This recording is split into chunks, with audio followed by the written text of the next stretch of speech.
That's the sound of 3 people clapping. There was actually only 2, one stopped after one.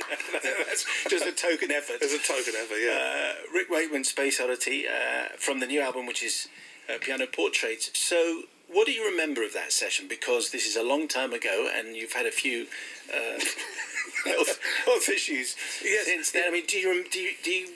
I mean, it was an extraordinary session, and obviously people still talk about it.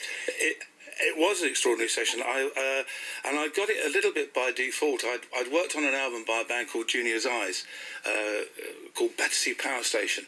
And in the studio with Tony Visconti producing, there was a mellotron that had just arrived. And I said, "Oh, can I have a go?" And they said, "Well, yeah, but nobody can keep it in tune. It won't stay in tune." And so I played around, and I found a crafty way of keeping it in tune. Didn't think any more about it. And Tony Visconti came out and said, "How do you keep that in tune?" I said, "Oh, there's a crafty little way you can play around with the pitch control." He went, "Oh, okay." And it was a little while later I got a call from Tony that said, "I'm in the studio with David Bowie.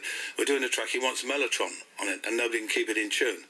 And I said that I know this guy who can. Can you come up? And I said, "Yeah."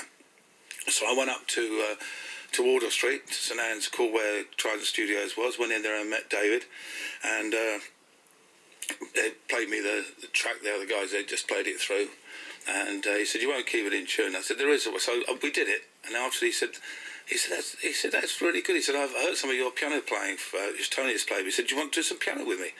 And I said, "Yeah." He said, "Okay, come up next week." And I did Wild Eye Boy from Free Cloud and Memory of a Free Festival with him, and that was the start really of our relationship. So I've got the dear old Mellotron and Tony Visconti and Junior's Eyes to thank for getting the call to go up and meet David, and we remained friends, as you know, for quite a long time. We were talking on the show yesterday to a guy called Dougie Wright, who celebrates his 80th I know, birthday and today. Dougie and I, it was interesting, I heard it, I listened to it, and Dougie... Did you ever play together? Yeah, we did. Wow. It was one of the tracks that you actually mentioned on yesterday, which was Love Grows Like My Rose. Edison Lighthouse. Edison Lighthouse. I was on that.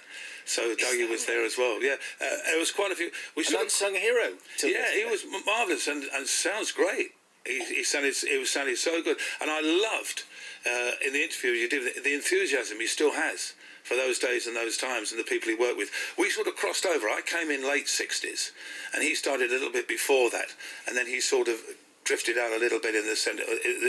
But we did have that crossover period of about a year and a half where, we were on the same sessions. Still working, still loving his Absolutely. His enthusiasm. It was fantastic to listen to. One day I'm going to find out what the Je t'aime moi non plus story is, but he wouldn't actually... I can guess. Yeah, well, you can guess, but maybe you're guessing incorrectly.